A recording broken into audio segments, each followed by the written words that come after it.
9 orang memerlukan operasi dan sudah berjalan operasi. Sampai sekarang masih ada 1 yang sedang menjalani operasi.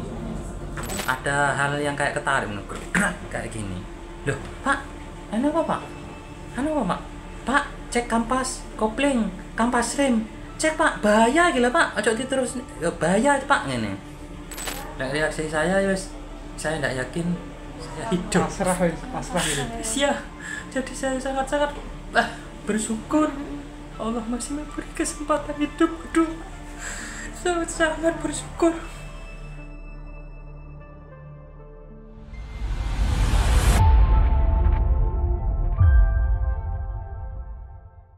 Ya, Tribunus dimanapun Anda berada, kecelakaan tragis yang dialami oleh karyawan daripada Rumah Sakit Bina Sehat dalam kecelakaan bus yang terjadi di Probolinggo menjadi luka mendalam, bahkan menjadi suasana duka bagi para manajemen Rumah Sakit Bina Sehat, mengingat kecelakaan tragis para bus pariwisata yang mengangkut setidaknya ada 52 orang penumpang itu mengakibatkan 8 orang diantaranya mengalami tewas, 7 diantaranya di lokasi dan 1 orang di rumah sakit kawasan Probolinggo. Ya, karena itu kami mencoba menggali fakta di balik peristiwa tragis yang dialami oleh puluhan pegawai daripada Rumah Sakit Bina Sehat ini, untuk mengungkap seperti apa situasi yang terjadi saat itu ketika kecelakaan bus yang disebabkan remblong ketika kendaraan melaju turun dari lereng Bromo Probolinggo. Seperti apa perjalanannya, simak terus program Saksi Kata dari Tribun Jatim Network.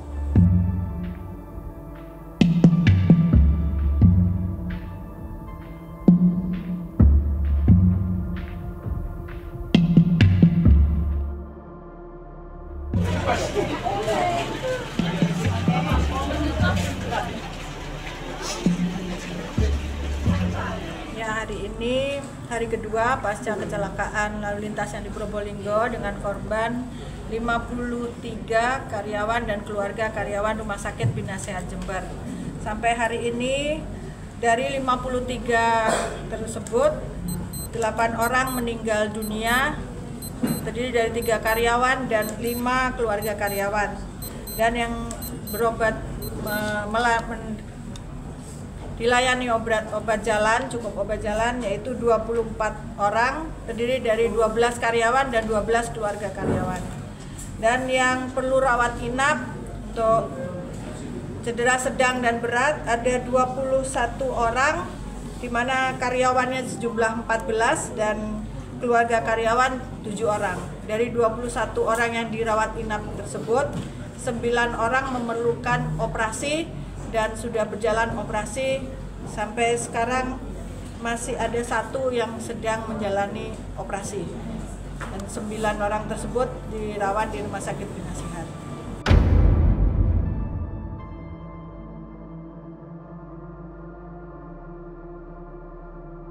Kalau berangkat itu ya biasanya berangkat alhamdulillah lancar ya. Cuma ketika hampir nyampe, memang bis itu kayak gagal nanjak. Kayak minta, sudah dekat di daerah Sukapuranya juga, maksudnya sudah mau ke posisi ke penjemputan. Nah setelah itu perkiraan saya ya, oh mungkin giginya terlalu banyak, mungkin kayak gini. Habis itu jalan lagi, gagal nanjak lagi. Terus katanya teman-teman di belakang itu bau nggak enak gini lah.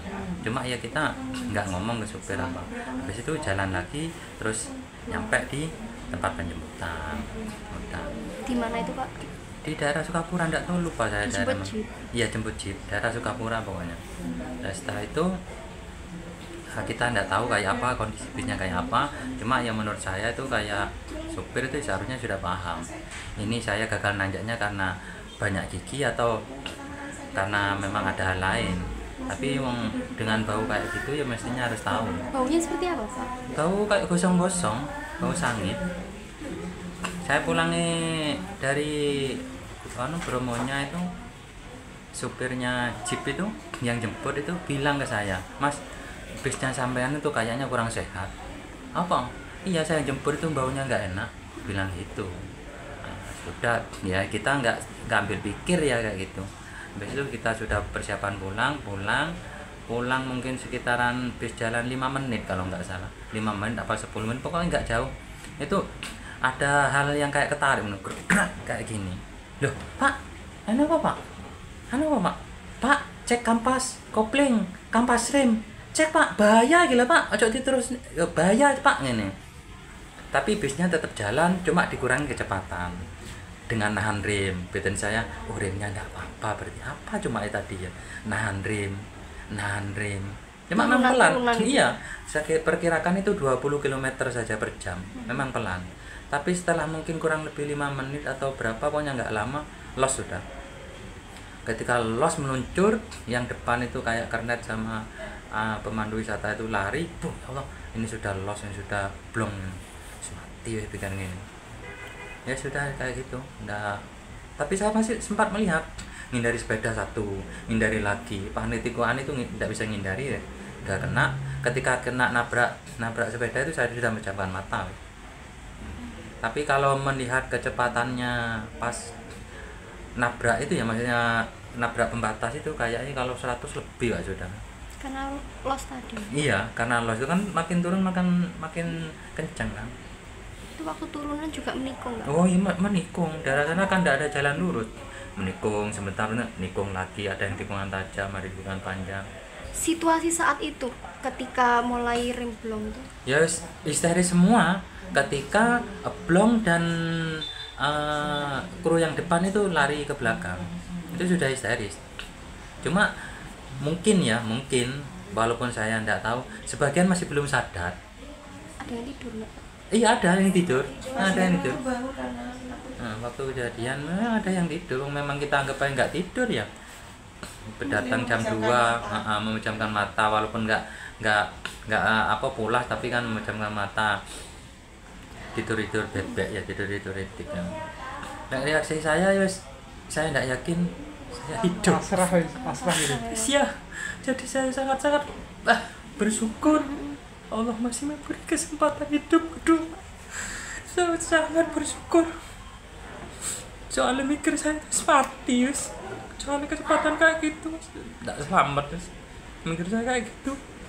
Jadi saya pikir hanya meluk anak saya dan istri saya. Terus ya kayak gini, sampai segini saya kayak gini, ternyata saya agak cedera kayak gini, banyak bersyukur. Anak saya walau cedera ya patah kaki, satunya tangan, istri saya agak parah, patah di 3 tempat. Ya tetap kembali lagi tetap harus bersyukur. Istri saya jok depan, di belakang supir dengan anak. Saya di belakangnya lagi nomor kanan 2. Ya berarti. Kanan saya. Ya makanya saya banyak bersyukur karena korban yang banyak kan sebelah kanan.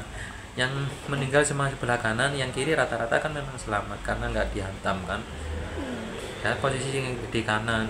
Loh, kalau pas posisi waktu nabrak sepeda itu saya sudah pejamkan mata. Tapi nggak lama sudah hantam kayak pembatas jalan. Terus hantam lagi, terus langsung berhenti.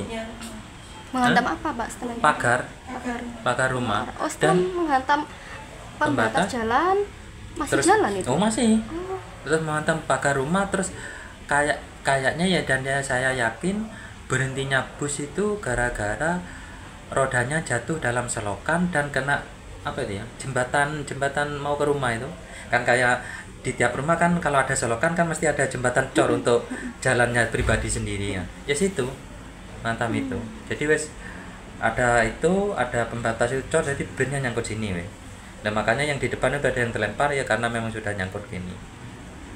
Berarti anak istri di belakang sopir pas, jangan di belakangnya. Di belakangnya lagi. Kalau saya nggak sampai terlempar, cuma istri saya yang terlempar sampai ke kemudi. Banyak yang terlempar, banyak yang terjepit. soalnya kan maju, ratanya banyak yang maju. Bergerak maju. Iya. Terus ini saya terpental, terus 3 lipatan kursi jadi satu. Saya nggak seberapa lihat yang lain, cuma saya lihat 3 lipatan kursi jadi satu. Yang pertama jepit anak yang pertama, yang kedua jepit anak saya yang pertama jepit anak saya yang kedua, yang kedua jepit anak saya yang pertama. Jadi saya ngevakuasi sendiri anak saya. Karena Kenapa juga anak yang ikut? Hah? Anak saya 2 yang ikut berapa? Yang enggak, maksudnya keluarganya sampai oh saya 4, anak saya 2 dan istri. Selamat anaknya ini. Iya, alhamdulillah selamat. Di mana sekarang, Pak? Ada di ruang bawah di Oh, di ruang anak-anak. Iya. Pak, kan mengevakuasi anaknya sendiri. Pada saat itu apa yang difikirkan Bapak? Saya pikirkan saya cepat menguasai, takut meletus. Kan soalnya kan banyak ya ketika kendaraan terjadi kecelakaan itu kan meledak. Iku saya pikir itu anak saya kejepit aja ya sakit ya. Wes ayo tak patah, uti meledos sebisele ngene saya bilang kayak gini. Karena saya kejepit enggak bisa nih tarik lagi gini. Kan sambil dorong kursinya itu. Yang satu sudah dapat, terus yang besar itu saya nggak dapat, saya minta bantuan. Kan yang lain kan memang inovasi yang dievakuasi banyak ya. Pak Mak tolong ini Pak, aku gak kuat nih Pak, anakku gede. Kan memang besaran dari saya. Akhirnya saya mendorong kursinya, yang orang sana itu angkat anak saya. Bapak posisi jatuhnya seperti apa, Pak? Tetap saya di kursi tetap gini. Oh. Maksudnya ya benar dari kursi terlempar, tapi saya masih megang kursi. Iya. Tapi megangnya itu ya megangannya enggak tahu kayak gini, mungkin ketarik. Misalnya ini sakit ini. Enggak ketarik. terjepit. Enggak, saya enggak kejepit. Jadi ketika berhenti, langsung saya berdiri gini. Ya Allah, bingung. Ini. Udah namanya bingung, tapi saya melihat anak saya kayak gitu, saya masih biasa, makanya biasa dalam kondisi shock itu ya memang biasa. Berarti anak saya yang kecil itu sobek sini loh. Saya cuma ini, ya Allah Dek, tangannya sampean suwek toh Dek, biasa. Tapi ketika saya berdiri itu kan nggak berdiri main kursi. Ya Dek, tangannya sampean kok suwek toh Dek, yang bilang gini. Tapi ketika saya berdiri gini, Masya Allah, ya Allah, kok anak saya mati gitu, kurang ajar bisa mau jadul lah tak omongin, mau enak kan mandek kayak yang ini, cariku kan saya mati, yang bilang gitu. Mau tak omongin kalau ngecek kampas kopling, kampas rem, muka mandek yang saya bilang gitu. Saya histerisnya itu anak orang yang habis ini wajahnya. Anak saya sendiri saya belum histeris, masih ya shock gini saja gitu. Karena ya memang luka, terus anaknya masih melihat gini, masih terbuka matanya. Istri saya juga masih terbuka. Pak, sesaat setelah kecelakaan itu apakah ada masyarakat yang mendekat? Oh ya, saya kira ya langsung. Yang banyak. Cuma ya ada beberapa tetap aja shock juga ya, bingung mau apa gini ya. Ada yang sudah langsung masuk, ada yang bingung masih apa. Pak tolong dong, ada yang bilang gini, ada yang masih bingung ini ya. Semuanya itu kadang ya orang kan sendiri-sendiri ya, makanya saya mau nolongin apa kadang gini, atau mungkin saya nunggu yang di luar saja kan, dilewatkan di jendela ya, ada yang merusakkan kaca biar tempomnya evakuasi korban kan nggak nyangkut di kaca kayak gini. Iya. Anak yang sampean kejepit kursi berarti? Iya, 2 itu kejepit kursi. Usia yang berapa? istri saya, Hah? Usia berapa? Yang pertama usia 13, yang kedua usia 11. Laki-laki. Itu yang Laki-laki semua. parah, yang luka parahnya yang ini istrinya. malah istrinya kan 3 tempat sini. Sempat operasi juga. Semuanya sudah dioperasi tadi semalam, semuanya operasinya sudah sukses. Istri operasi apa, Pak? 1, 2, 3. Fraktur juga. Kalau Bapak? Saya ini saja jahit ini. Oh, jahit. Ini kena kaca kayaknya. Kalau anaknya sempat dioperasi? Iya, kaki. Kan fraktur di kaki. Yang satunya fraktur di tangan. Sama-sama fraktur. Cuma yang paling banyak frakturnya istri saya. Kalau Bapak kerjanya? Saya wira swasta. Oh, memang Iya. diajak istri ya? Iya, posisi diajak istri. Ada kuota diajak, kan sebagian kan banyak yang ngajak keluarga, ngajak anak. Ketika ada kuota, saya ikut ya. Tapi ya kembali lagi ya, kalau maunya ada kejadian ini saya nggak ikut, ya saya lebih shock. Kalau mau saya ada di dalamnya kan saya ikut suasana melalui shock. Cuma ya Allah yang ngasih kesempatan saya, maksudnya saya itu nggak apa-apa ya, maksudnya nggak patah-patah, jadi saya bisa bantu-bantu ngangkat apa gini. Karena yang pertama saya takutkan kejadian itu takut meledak gitu. Meledak, umpamanya ada yang hidup di dalam cedera patah gini habis. Tidak saya selamatkan gini nih. Kalau mamanya nggak meledak kan bisa ditarik, masih keluar, masih bisa dioperasi apa kan kayak gini. Lagi dulu sering ngeliat video kayak gitu kayak gini, ini ternyata saya di dalamnya. Banyak bersyukur itu. Download Tribun X sekarang, menghadirkan lokal menjadi Indonesia.